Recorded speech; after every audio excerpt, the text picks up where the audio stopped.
We're doing okay, right? I just sat down. I guess I'm having the parents here. Yeah, that's her thing. You want to have over here?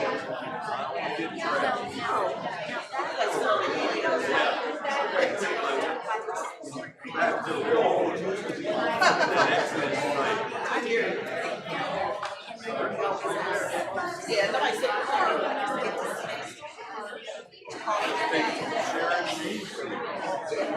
they're not. They're out of this. They're not here. They're not up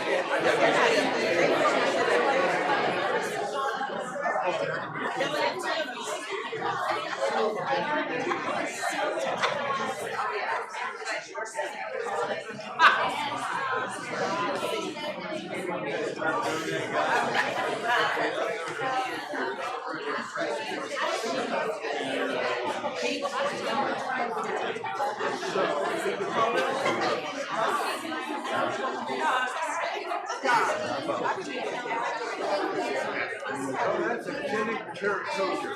These kids are real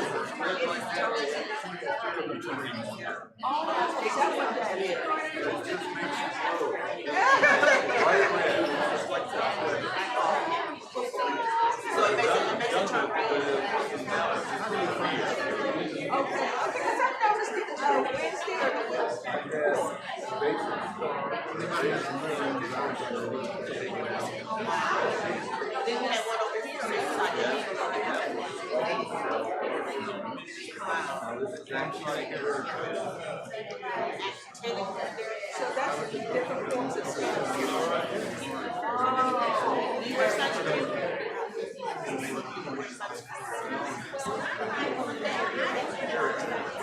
Good morning.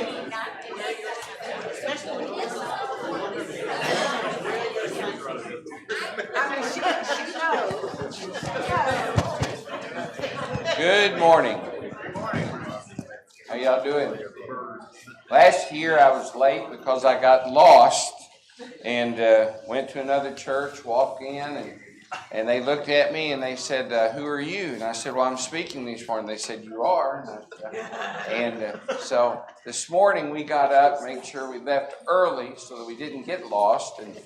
And Faith was nervous driving across town, thinking, we got to get there, And so, but this time we came right here, and so we're glad to be here. And now I've been talking to people and starting late again. So excuse me for that, but it's good to see you this morning.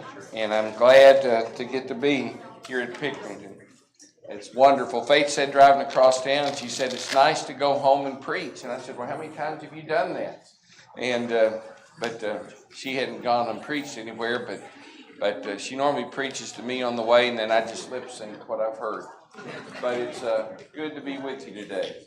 So if we could start, there's a song that is called Open the Eyes of My Heart, Lord, Open the Eyes of My Heart, I Want to See You. And that's kind of going to be the theme of what we talk about in Bible class for the next few minutes. I want to begin by asking you a question, and maybe you can personally relate to it, or maybe you've just known someone in a powerful way that you've seen this happen. What's it like to have no hope, and then to find hope? What's that like? And so that's the question I want to discuss today. As a nurse practitioner, I work in opioid recovery, and I've been doing that. I'm in my 6th year of trying to help people get off opioids. Often if they're hooked on opioids, they're hooked on marijuana, and marijuana today is really different than what it was when I was heading into my teenage years in the 1970s. It's just really powerful. They're mixing meth in with it. They're mixing fentanyl in with it. It's a scary drug. A lot of people with addictions to alcohol and addictions to anxiety medication. And you go out on the street and you buy what looks just like a Xanax, but all it has in it is fentanyl. It's been pressed in somebody's garage.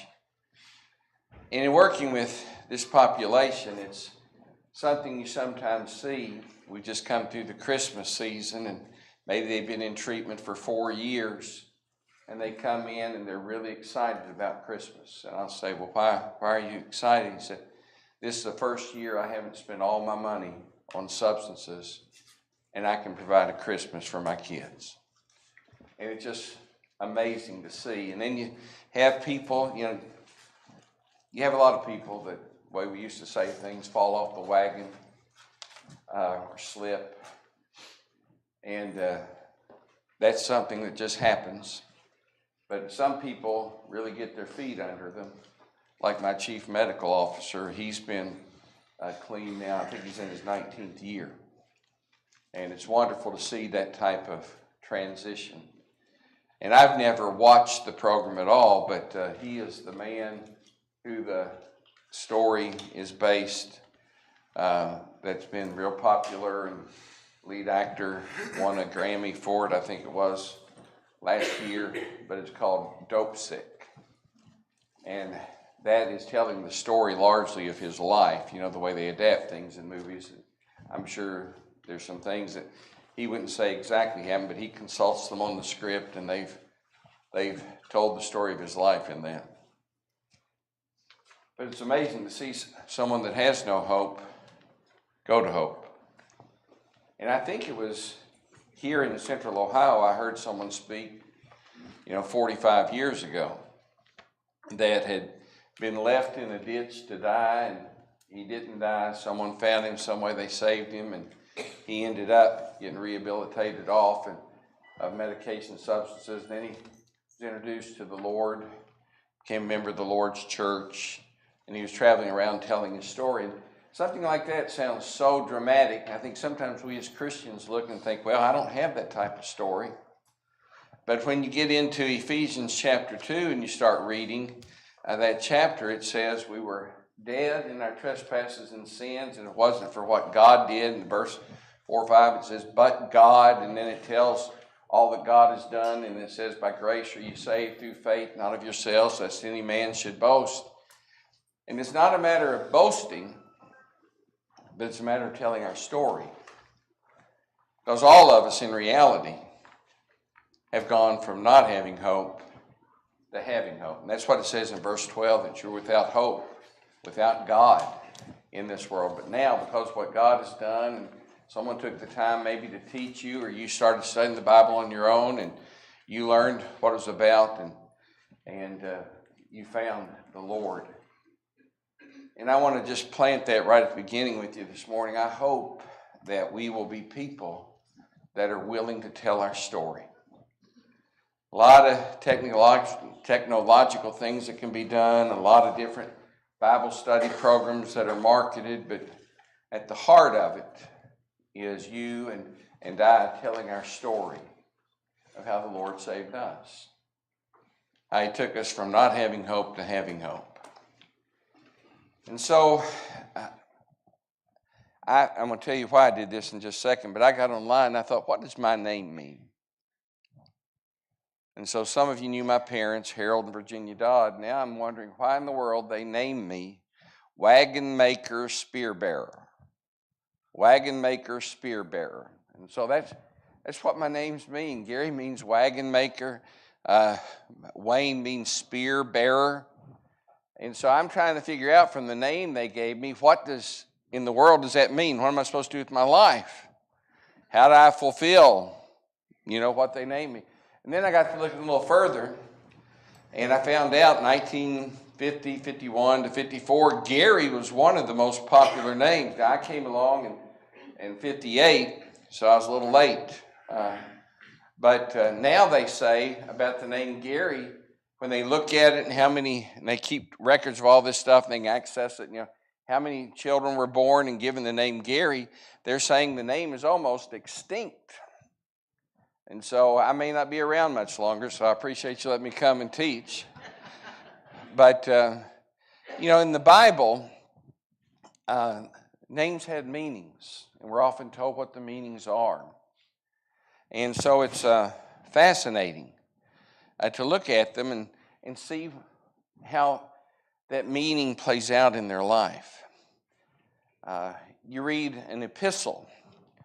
The epistle will have a greeting, and we often just read over that, but if you really pay attention to it and then you continue to read the epistle, that greeting is often kind of giving you a theme of what's going to be addressed in the epistle. And then when you read the prayers or laudatio sections that are often in the beginning of epistles, those are played out over and over again throughout the letter.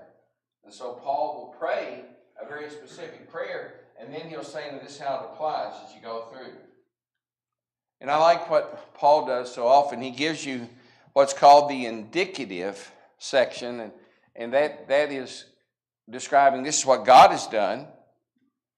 And then it gives you the imperative, and it says in response to what God has done, this is what you're supposed to do. And I mean, the way the Lord inspired Scripture to be written and the way it all ties together, it's really impressive. And you see that with names in the Bible. And so we name our children maybe after celebrities, or if you know when American Girl started, and then all of a sudden there were all these little girls named Kirsten or whatever. We do things like that very easily. Sometimes it's family names that are very meaningful. Our oldest grandson is named after his grandfather, Jack. And Jack made such an impression on my son that he took Faith's mother out to dinner one night, he and his wife, and said, we're going to name our child after your husband. We're going to call him Jack. And so sometimes people name things like that, but sometimes God tells folks what to name their children. In reality, I don't know how much of us put that type of thought. I like the name Andrew, and the doctor that was taking care of Faith when she was carrying twins was named Andrews, and I wanted Andrew to grow up to be a boy that would take people he knew, like Andrew, Simon Peter's brother, said, hey, you got to come see this man. It's who we've been looking for. And then Faith wanted to name our daughter. Initially, she wanted to name it Valencia, and I thought, I don't want to name my little girl after an orange. But it's really a pretty name. But we ended up naming her Rebecca. But sometimes we don't put that much thought. We just pick a name that we really like. But I want you to open your Bible to Genesis chapter 5, if you would. I want to take you to a person we don't know a whole lot about, but it's fascinating what Genesis 5 tells us. Now look down to verse 21. Back up to verse 18. It says, when Jared had lived 162 years, he fathered Enoch. And then we're told Jared lived after that amount of time 800 years, and he had other sons and daughters. And thus all the days of Jared were 962 years, and he died. Then it begins to tell us about Enoch. And it says, when Enoch had lived 65 years, he fathered a son that's named Methuselah. And it goes on to tell us Enoch walked with God after he fathered Methuselah 300 years and had other sons and daughters. Thus all the days of Enoch were 360. With God, where he'd done that, he was not, for God took him. Have you ever wondered why he named his child Methuselah? Methuselah. I don't know if Harold and Virginia thought about naming me Methuselah. I'm not sure it was a top pick in 1958 for names. But there's a reason that Enoch named his son Methuselah. And Methuselah has an interesting notation in the Bible, right? The oldest man, oldest human, lived the longest. But it said after he fathered Methuselah, he walked with God. So why did Enoch walk with God for 300 years? And walk so intimately with him that God took him up to heaven. And he was translated into heaven. As far as we understand that verse, it means he didn't die physically like we will. One of two men about whom that's said in the Old Testament. But what happened at age 65 when he fathered Methuselah to change or to really influence him to walk that in intimately with God? If you look at the name Methuselah, it really has an interesting background.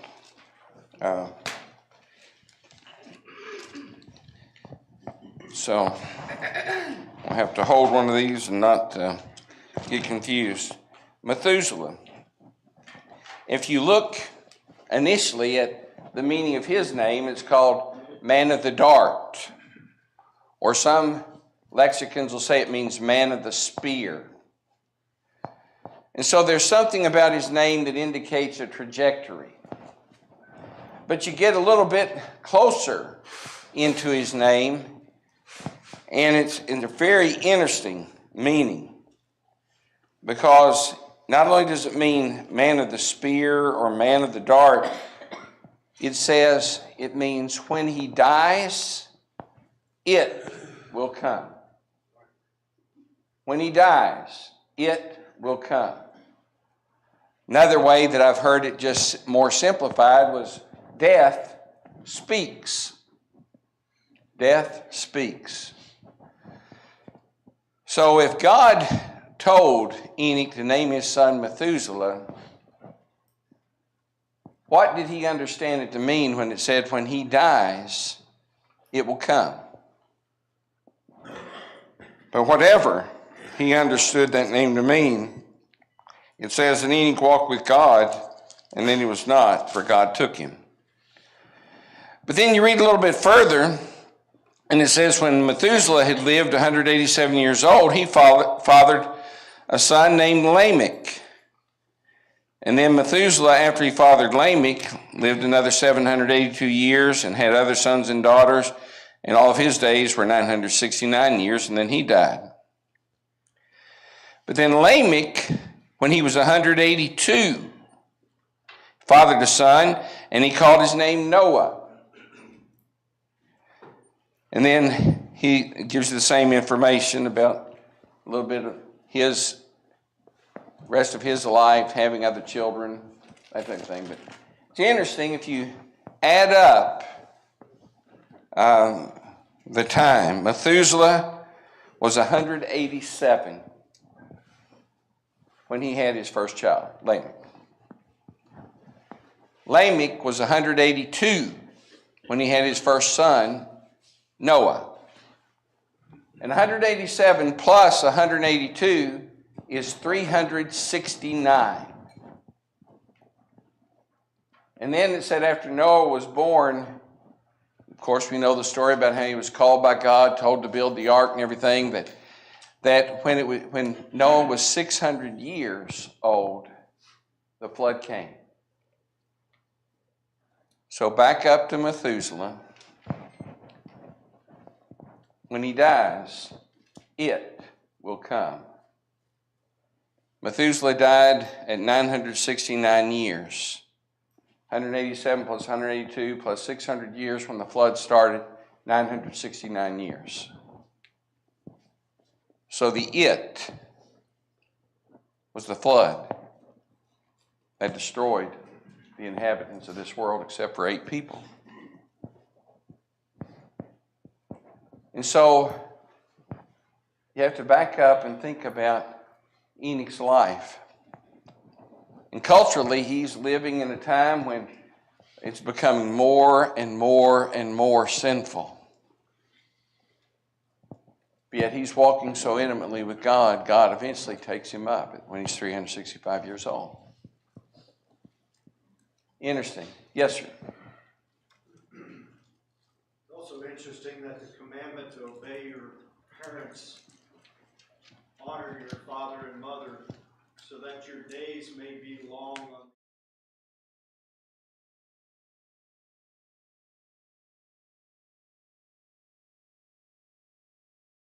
Yes, sir. It is interesting. It's a good application. Yes, sir. But the reason I'm walking you through some of that is names have meaning, and when you think about the name having meaning, well, then what you have is a man that was motivated by what he understood that would happen. And he lived in a way that honored God, apparently. And so you look at all that, and you can go forward from that, and you even go backward from it, where God tells Satan, you know, you might bruise the heel of the one that's eventually going to come, but he will crush your head. So there are all these trajectories in the Bible that are pointing to something greater happening. It happens with one of the kings. And the king is panicked. And he wants to make an alliance with foreign kings. And God sends a prophet to him saying, no, don't do that. You don't need to do that. And God says to him, look, if you'll not make that alliance, you can ask me anything, and I'll provide the sign that you want to see. But the man is so frightened, his eyes are... I'm not going to do that to you. When you first read it, you think it's humble. He's saying no, but what he's saying is, I don't believe you, and so I'm going to ask these others, and then eventually one of the foreign entities that he asked to help him ends up taking over the children of God and sending them off into captivity. Sometimes we struggle with trusting God. And I don't know if that's been the case or how it maybe has been the case in your life. Paul writes and he says, for we have all fallen short of the glory of God. We've sinned. And then in Romans 6 and verse 23, he tells us that the wages of sin is death. When we misplace our trust in things or other beings or whatever it might be, then it is so easy for us to be worthy of capital punishment spiritually. Because the wages of sin is death. But the wonderful thing, the second part of Romans 6, verse 23, it says, but the gift of God is eternal life in Christ Jesus. And I love what one of my teachers taught me years ago. He said, you know, you may have a fascination with history and want to read the Bible about history, but it's not just history, it's his story. And it's all bringing us to the Lord. It's leading us to Jesus Christ. And it's telling us that there's meaning in our life. And what it's telling us really is that there's hope. There's hope. And so Isaiah's name meant God saves. And he goes out proclaiming God to the people, trying to turn them back to God, to trust in God. And he's trying to make it clear to them that that should be the trajectory of their lives. And so, look at this. Some of you maybe had some eye problems. I've had eye difficulties since I had COVID a few years ago. I have to get shots in both of my eyes, so I'm used to every couple of months, 6 weeks, going to the eye doctor, and I have to read the eye chart. And actually, I took the time to memorize it. And so when you go down through and they get to, so that's the last line. I said, no, there's something underneath. It says made in China. And but now Vanderbilt, they can hit a button, and when they put up the next eye chart, completely different letters. So it doesn't do any good to memorize it. But I have eye tests done. It's a picture of what they call an OCT, and they're looking in, taking pictures of the inside of my retina. And then they'll give the image like that to my eye doctor, my ophthalmologist. And he'll come in the room, and sometimes one in a big practice comes in that I've never seen before, and he's looking at it and he's trying to interpret it, and then all of a sudden he says, how long have you had? And then he throws out something you're not expecting. When you hear, it makes you panic. There's a series of cartoons years ago, just little single frames called Oops.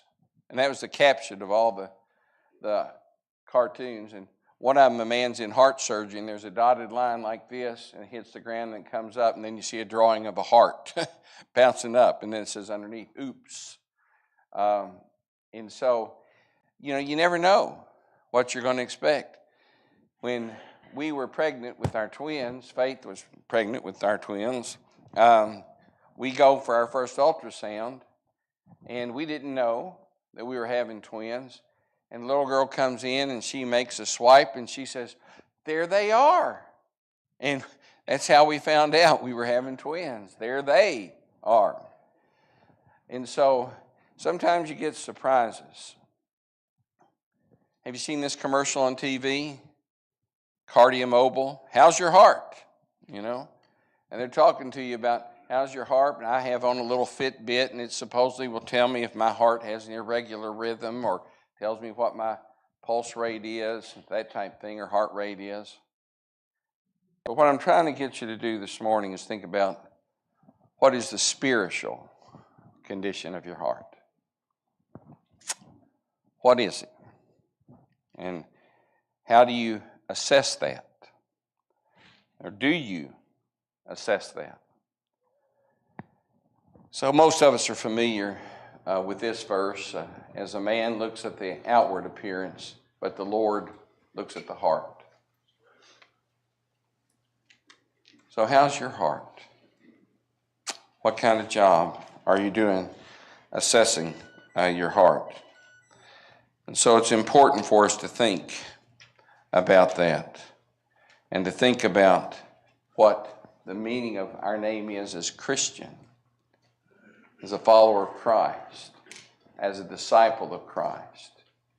Are we thinking clearly about our heart?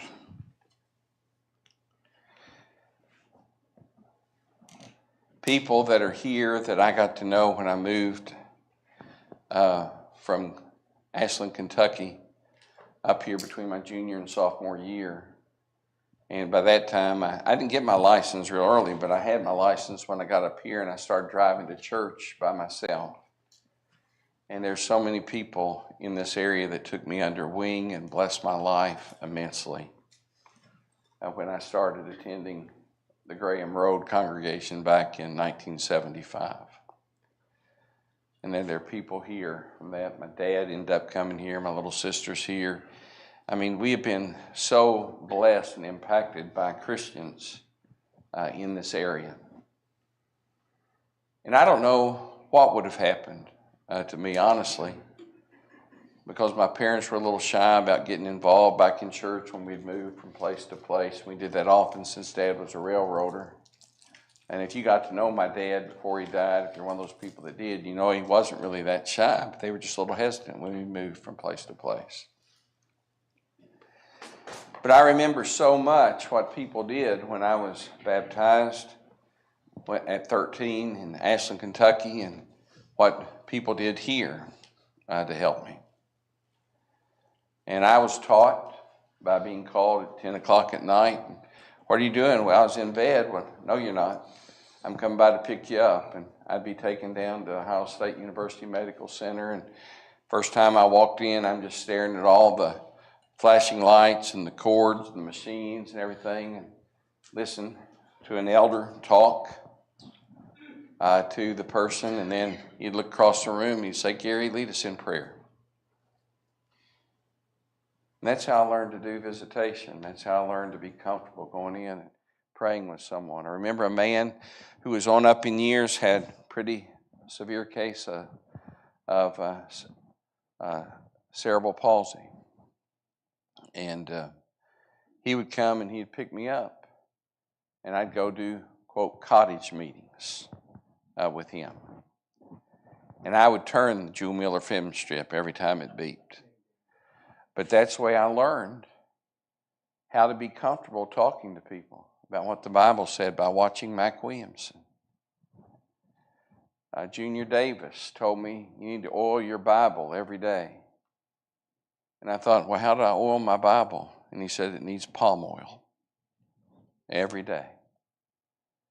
Little church in Ashland, baptized 72. By May, from January to May, they had me up preaching and encouraging me to preach. Now I travel and I go to churches and try to help them and encourage them. And there's so many congregations of the Lord Church that do not have preachers. And we're not putting them out of our Christian schools and universities like we once did. In the last couple of months, Lipscomb had a graduate program in Austin, Texas. They're closing that down. I think it was in Austin. Harding University's attendance got so small on the campus in Memphis, Harding Graduate School, or Harding School of Theology as it's called now, and they're moving that back to Searcy. There was I think Oklahoma Christian has just announced they're closing their graduate program in Bible. And we need churches like you and people like the folks that I love and that have loved me since I was 17 years old in this area to encourage young men to preach, to encourage young women to think about marrying a preacher and being involved in the Lord's work. I have a friend that was at a large church near Harding University years ago as a pulpit minister, and he said it just broke his heart one day.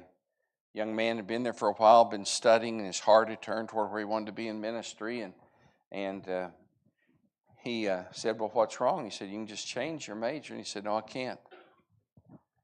My parents told me that if I decide to be a preacher, they're cutting the funding off. And they said, how are you going to make it in this world being a preacher? But we need to be encouraging people to preach. We need to be encouraging them to do that. I got up on the rostrum and turned around to the speaker stand, looked out at a church in Portland, Oregon, 2001, the fall. And I looked out, and a gentleman by the name of Hugo McCord was sitting on the right side of the auditorium, so many rows back, and I saw Hugo McCord, and I thought, what in the world am I doing in this pulpit? Because, I can tell you he could read the Hebrew language backwards, but that's why you read the Hebrew language. He was a person that could do that in the biblical languages. And he did his own translation of the New Testament at some point. And I looked out at him and I thought, whoa. And I'm in awe of men like that have influenced my life. But I'm wondering who we are influencing, who we are encouraging. I have one grandson that's telling my wife often that he wants to be a preacher when he grows up. And it was fun to go to one of his early elementary school programs, and he's a twin, and he got up and they had him dress in accord to whatever this little graduation thing they were having, and he stepped up the microphone and had a Bible in his hand and suit, coat, and a tie, and he said, I want to be a preacher. And his twin brother got up and he said, I want to be a monster truck driver. And it'll be interesting over time to see what happens. But God looks at our hearts. And we need people with great spiritual hearts, whether you're in a pulpit or whether you're at work or whether you're in a bank interacting with your bank teller, to be thinking about what God says is really important, thinking about the trajectory of life, thinking about the trajectory of the history of redemption, His story, what God has been working on.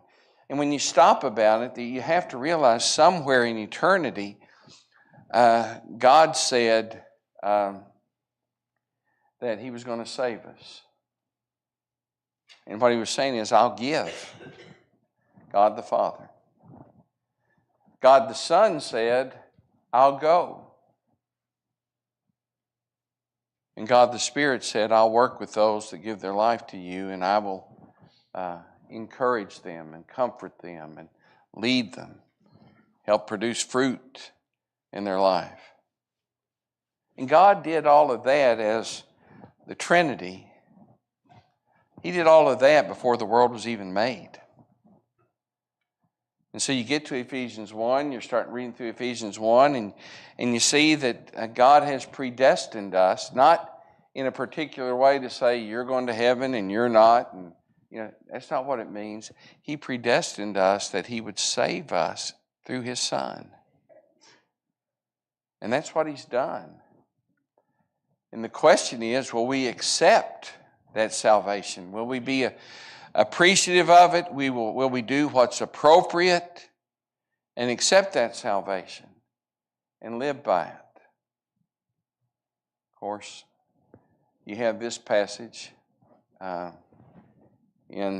can't read it from here, 2 Kings chapter 6. I love it. Elisha is in Dothan, and the king of Syria wants to attack Israel and overcome Israel. And so when he sets up his plans with his military council, they're going to go to such and such a place, and they're going to attack Israel, and they're going to overcome Israel. And what happens is they get to that point, and Israel doesn't come by that way. So finally, we get the story told, and you can just kind of imagine in your mind of him calling all these people together, and he says, okay, which one of you is leaking this information? Which one of you is a spy? Which one is telling and sending word to Israel that we're going to go to this place or that and attack them? Because they never end up going there. And one of his military advisors tells him, sir, he says, there's someone named Elisha in Dothan, and he knows what you're talking about in your bedchamber. And so the king of Syria decides, okay, we're going to go to Dothan, we're going to take this man out. And he sends an army contingent down there, and they surround the city. Elisha's servant goes outside in the morning. He looks around and sees this vast army. He comes back in panic. Elisha prays with him. And Elisha asks God to open the eyes of his servant so that he can see. And he goes back outside, and he looks around, and he sees the army of the Lord and chariots of fire in the mountains surrounding the army of Syria. Go to Ephesians 1, there is that prayer section, the early part of the epistle of Ephesians, and Paul's praying for the Ephesian brethren. And his prayer is that God will open the eyes of their heart so they can be enlightened. That's really a phrase that's used in the Psalms. In the Psalms, it's talking about spiritual refreshment. When your eyes are open to the Lord, when you see the Lord's power, when you see what He can do, it should be spiritually refreshing. And there's sometimes I look at my heart, and God's always looking at my heart, but I realize that I need to be spiritually refreshed. I need to have the eyes of my heart opened and see what God can do.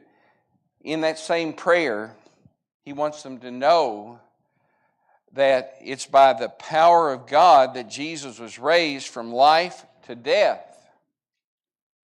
And being raised from life to death, he says that same power that raised Jesus Christ to life is the same power that's available to you. And I want you to know that. I want God to make that known to you. I want you to accept that. I want you to believe it. How many times when we're tempted do we think in our heart, I don't have to give in to that because I have the power of God that raised Jesus from the dead available in my life? Or how many times do we just stop and think, well, that looks interesting? And we get drawn into it. Go to Ephesians 3, and you say that you read about what God does, and it says that He can do beyond what you ask or think. He can do the impossible. And you think about Jesus' public ministry, and He would say something to someone like that's a paralytic and say, your sins are forgiven you, and people would start challenging him. So it sounded like he said something really improbable, but then he would do they would look and say, well, that's impossible. And he'd say, take up your mat and walk, and the person would take up their mat and walk. That's the God we serve. And that's the God that we need to trust. It's the God that we need to open our eyes. We don't have time to go through it in detail. But there's a powerful story told in Exodus chapter 17, the first 7 verses. And I would encourage you later to read them. And in that story, it's just wonderful. God, it says, has led the children of Israel to a specific place, Rephidim. But when they get to Rephidim, there's no water. There's no water. And they've been through the wilderness wanderings. They have seen God's mighty deeds. They have a history of God providing manna for them, of God providing quail for them, of fighting battles for them, and stopping things that were hurting his children. And 6 weeks earlier they've crossed the sea into the land of Canaan. And so if you look at today's date, being the 27th, you're talking about going back to around December 20th. And they've already forgotten how God has separated the sea and how He's held the waters back, and they walked across on dry land, not on wet and muddy soil, but on dry land. And now they're looking at the fact that it says there's no water, and they're saying, now why in the world did you bring us out here, Moses? Trying to kill us, trying to kill our children, trying to kill our livestock. What's the meaning of this? They've already forgotten what the power of God could do. And God, is approached by Moses, and Moses is so frustrated. And so many times in Old Testament, you'll see Moses advocating for the children of Israel. No, don't do what you said you're going to do. Please consider. But here he's looking at God and he's saying, I am so frustrated. He said, these people, this keeps up, they're going to kill me. Are you listening? Are you hearing what they're saying about me? What are you going to do, God? And God says, I'm going to give them water. And I don't know what Moses thought when he said that, but I can't help but wonder what he's thinking. All of this is happening. You've heard what they said. You've heard the quarreling. You've heard the way they're attacking you, and you say, well, I'll just give them water.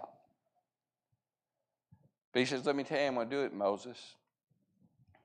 They've attacked you publicly. They've attacked me publicly, and so we're going to do it in a public way. I want you to walk before them.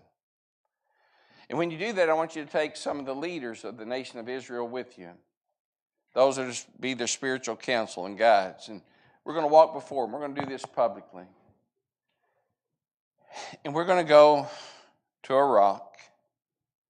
And you're going to carry in your hand the staff that just 6 weeks ago you had hit the water, the sea that parted. You're going to take that same staff and you're going to hit the rock. And I'm going to give them water. But I've had that story told to me in Bible classes as a kid. I've read that Bible story so many times. But I think a lot of times I read right over what God says next. He says, Moses, go.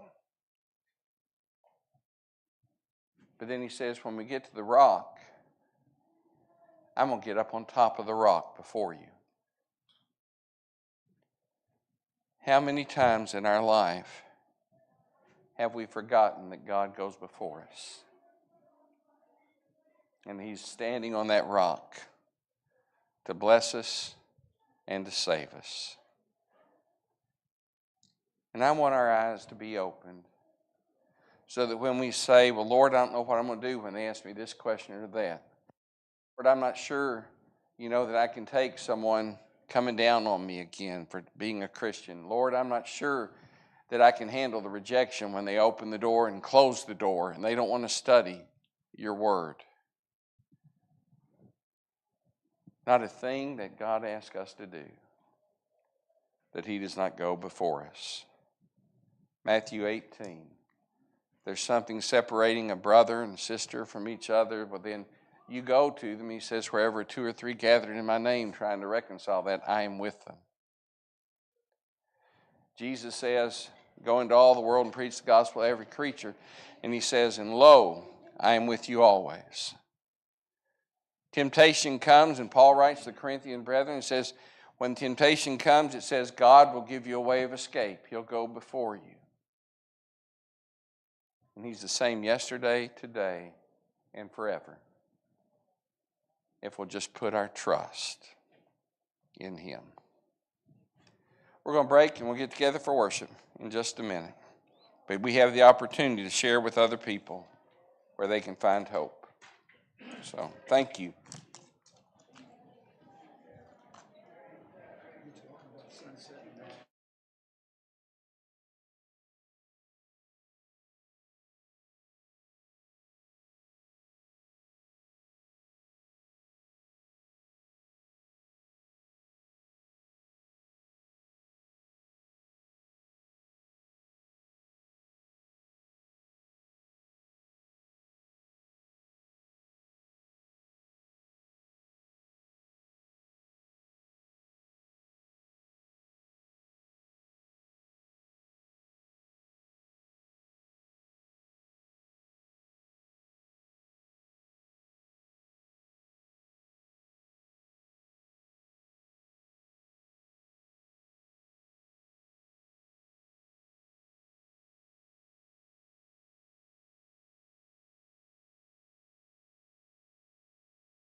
Scott